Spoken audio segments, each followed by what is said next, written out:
Hey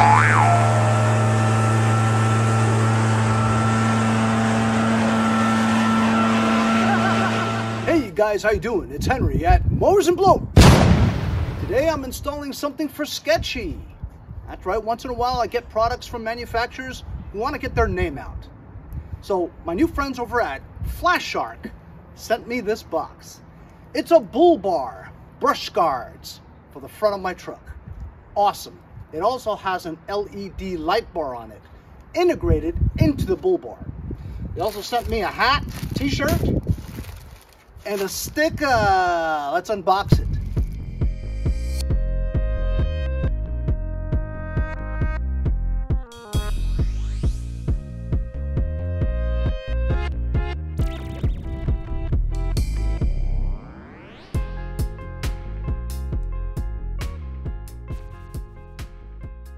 Boy, somebody doesn't like to mess around when you're talking about packing things up for insulation, huh?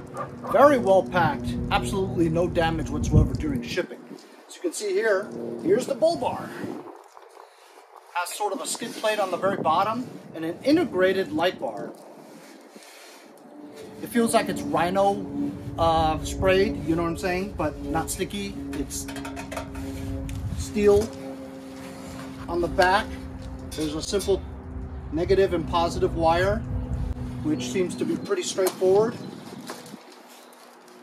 Came with 2 bags full of hardware, brackets, sleeves, nuts, washers, bolts, clamps, and this wiring harness with a push button with a self-adhesive rear.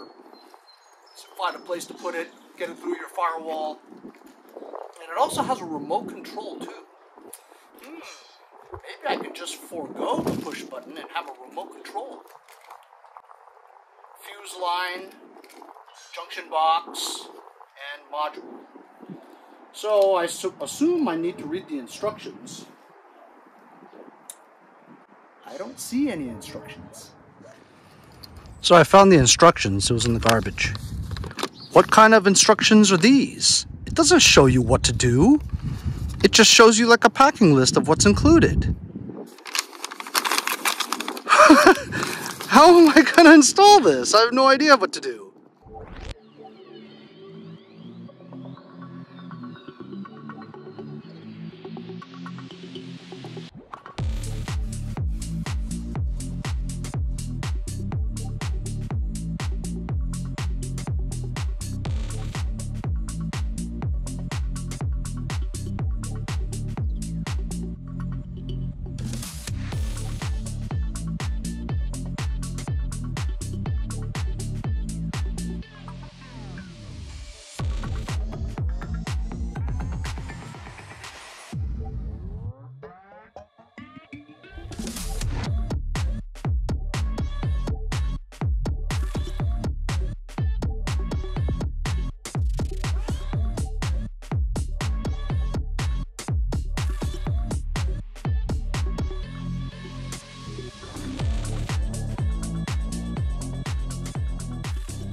There you go. I'm finished. It took over 6 hours for me to do. It took me so long that my battery ran on my phone and I had to go in and charge it and then come back out here and work on it and not videotape. So it looks great, but it took forever to install because the instructions are terrible. You may as well just rip it up and throw it away because it didn't do any help at all. It was no good. You had to kind of just figure it out yourself. I wasted a lot of time because the instructions, they depict this thing going outward when in reality they're inward. So I had to rip things apart several times because the instructions were just terrible, okay? If you had it on the inside, well, it won't fit because these things are too wide. So you have to flip it back over again so that it corresponds to your holes. Also, you need to hack and drill and cut your bottom plastic valance or air dam. You have to cut it.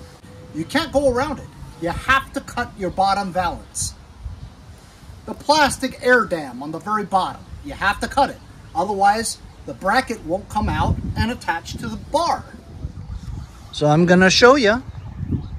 That's what it looks like. I also moved my fog lights from in there to up here because there were holes in it. The license plate bracket, terrible. They want you to attach it here, right? But if you attach it here, how does it go down? Because this part's pushed out. If you attach the bracket, your license plate is facing backwards. I don't think they really thought this out very much.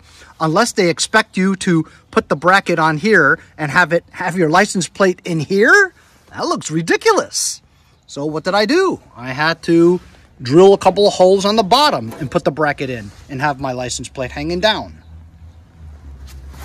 Also, whoever designed this wasn't really thinking. So right in there, it's like a perfect bowl for water to have a pool of water sitting there, right?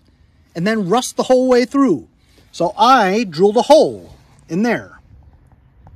There's no hole in there. I drilled the hole in there. So they expect water to be built up completely full. Terrible design. The lights. I didn't use the entire wiring harness because I already had too many things attached to it. So basically, I just tapped into my fog lights. So when I turn on the switch, my fog lights go on and the light bar goes on. Are you ready to see what you have to do to your bottom valance or plastic air dam? You have to get a multi-tool or grinder and cut through just to access the bolts. There's no way around it. I probably didn't have to cut all the way through, but you know, you don't know what you're doing because there's no instructions. I had to zip tie that part. It's okay, nobody can see it. But it's what you have to do. You have to cut it, otherwise you're not going to get the brackets in there. It's a must. You have to. Because if you don't cut it, where is that bracket going to stick out of, right? It does look very secure, though. The bolts that they gave you are pretty strong. But I had to fabricate some stuff on my own because I didn't want the license plate bracket in the middle. I wanted it on the bottom. So I had to drill holes in there. All in all, it's pretty cool. It did take 6 hours. So get ready. Get ready to work. I'm going to turn it on now. Let you see what it looks like. Boom! I like the way that looks. And you have to do it the way you like it, right? I have fog lights attached to the same circuit, which is fine, because the light bar, it's a little tiny light bar, but it still looks pretty good. So it looks good now, but get ready. It took me 6.5 hours. Get ready to crawl on the ground, get dirty, curse a little bit.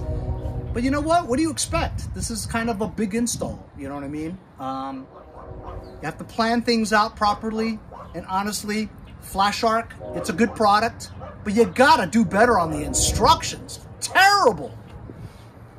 It lets your customers curse all day long. But I like the product though. It's very cool. I'll leave a link in the description if you guys want to check it out. We'll see you guys next time on Mowers and Blowers. Are you ready for the apocalypse? I know, so dramatic, right? See you guys next time on Mowers and Blowers.